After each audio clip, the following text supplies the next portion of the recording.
Let's go to the police station for a statement. Officer Emmett, I consider us to be friends.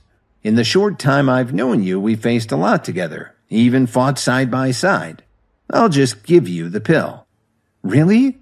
Then he took a small bottle out of his pocket and poured the pill out into his hand. "Thank you."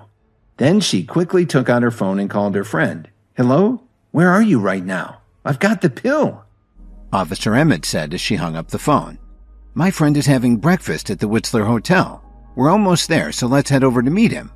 When they arrived at the Whistler Hotel, they took the elevator up to a private room on the 3rd floor. As he opened the door, Kevin noticed that there were 5 or 6 couples in the room. A well-dressed man walked up and stood next to Officer Emmett. "I'd like you to meet my fiancée, Kelly Emmett. Today we have another surprise. Mrs. Blair just brought me a miraculous herbal pill." "Sherwin, how many times have I told you we aren't married yet, so it's too soon for anyone to call me Mrs. Blair." Just then, one of them looked at Kevin and asked abruptly, "Isn't this the guy who married into the Jones family? What's he doing here? Can you even afford to eat here? You probably should have stayed at home." "Shut up, Sherwin. Kevin was kind enough to bring you the herbal remedy I was telling you about." Everyone in the room was shocked when they heard that. They really didn't expect Blair's girlfriend to defend Kevin.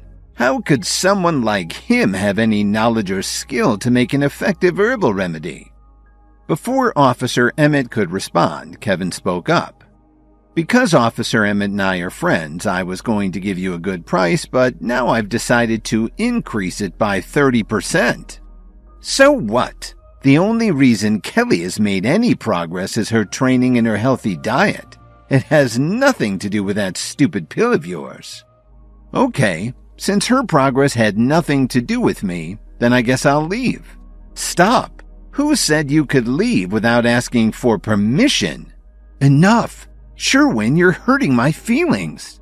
Just then, the door opened from the outside. 5 or 6 waiters came in carrying enormous trays. They were used to scenes like this and started serving the meal like nothing was wrong. Then she turned to Kevin and said apologetically, "I know this didn't get off to a great start, but can you please stay for the meal? As a favor to me? I'll definitely make sure Sherwin apologizes to you later." "All right, I'll stay." Kevin nodded slightly as he tossed the herbal pill to Officer Emmett. She turned to Blair and said, "Just trust me, okay? Take this." Blair didn't want to risk making her angry again, so he took the pill and swallowed it. "Kevin, at Kelly's request, you're our guest today. The Jones family is on the verge of bankruptcy, so as a favor to Kelly, I can instruct our company to hire you on as a building custodian. Starting salary would be, let's say, $1,500 a month. How about it?" Officer Emmett was embarrassed. She suddenly felt guilty that she'd brought Kevin along. "So, you're Sherwin Blair. Hardly anyone has heard of you. So this is how you respond to my generous offer? You really are a lowlife." "Look who's calling me a lowlife.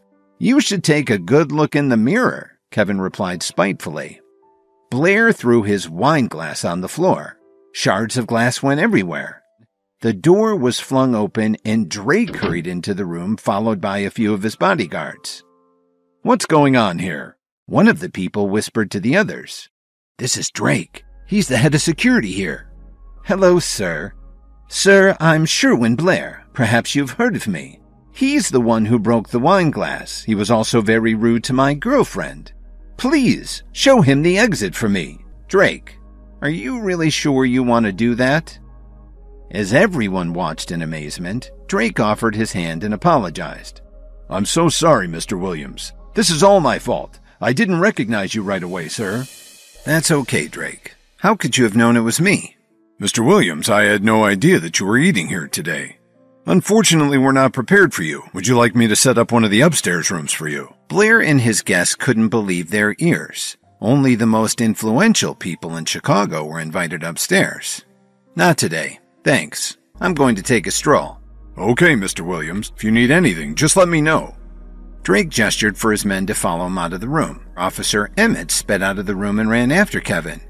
"Kevin, where are you going? I'm going home. I'm really sorry for all this. Let me give you a ride, okay?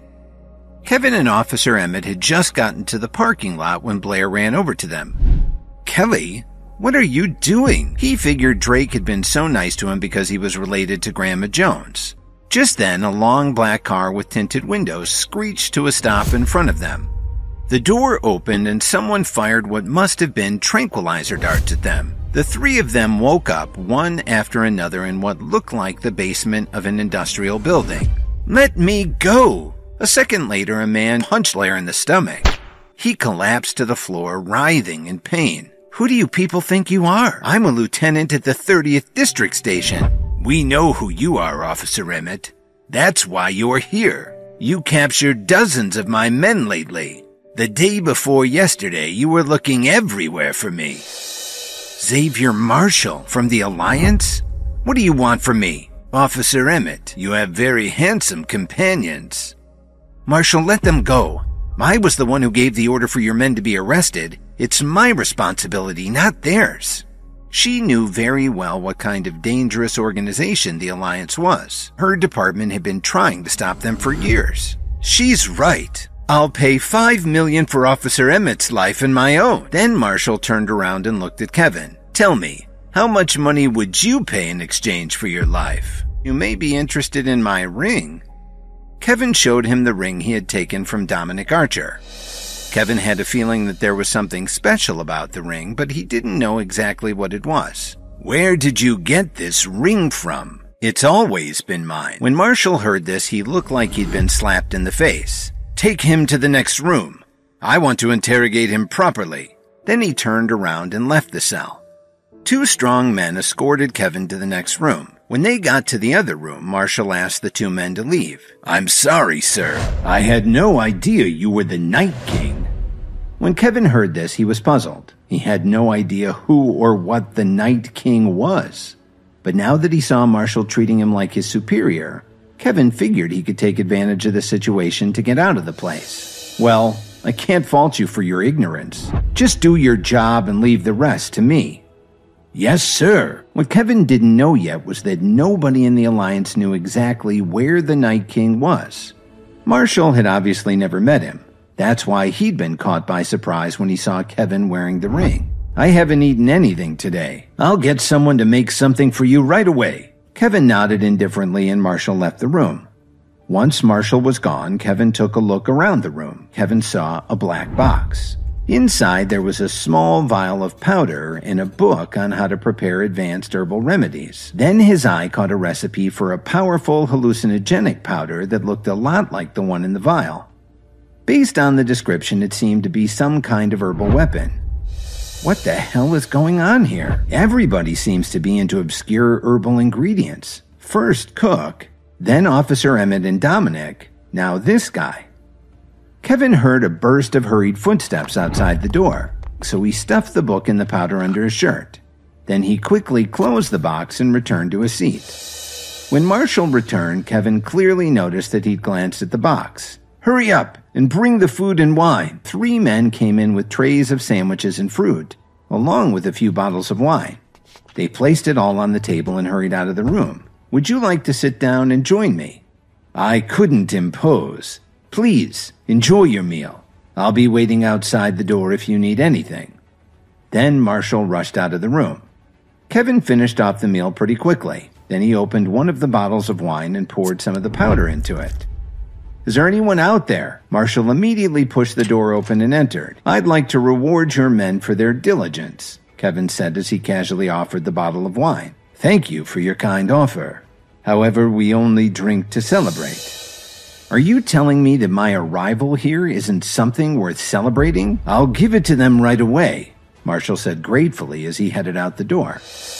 Kevin was starting to feel like his plan might work. Once these people drank enough wine, he could try to save Officer Emmett. But he still had some doubts. He'd gotten his ring from Dominic Archer. Whoever wore it obviously wielded a lot of power. But what was the relationship between Dominic and the Alliance? But he'd have to figure that out later.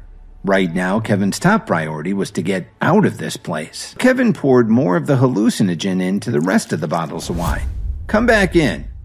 Two of Marshall's men immediately walked in. "Why don't the two of you take this wine and share it with the rest of the gang?" "Thank you, sir." After the two of them left, Kevin walked over to the room where Officer Emmett and Blair were being held. As he approached, the guards greeted him politely. "Go and have a drink and a bite to eat with your buddies. I can watch these guys for a while." They headed over to join their comrades. "Kevin, what the hell is going on?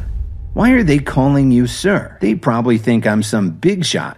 A few seconds later, outside the room, there was a heavy thud. Then there was another one, along with the sound of breaking glass. "I drunk their wine. Don't just stand there. Hurry up and let us out." Kevin ignored Blair and walked over to Officer Emmett, who was still tied to her chair. Kevin untied her and helped her stand up. "I don't know exactly how long they'll be knocked out. We need to leave as soon as possible." "Can't you see that I'm still tied up? Let me out." "Kevin, I know Blair is far from perfect, and I apologize for his behavior, but please let him out anyway, okay?" "Apologize? It's up to him to apologize, not you." "Kevin, you piece of shit. You want me to apologize to you? Dream on. Don't you know who Marshall is? If we leave you here, you'll be dead by morning." "Kevin, I'm begging you. Let Blair out." "Okay, I'll do it for you. Not him, but there's just one condition."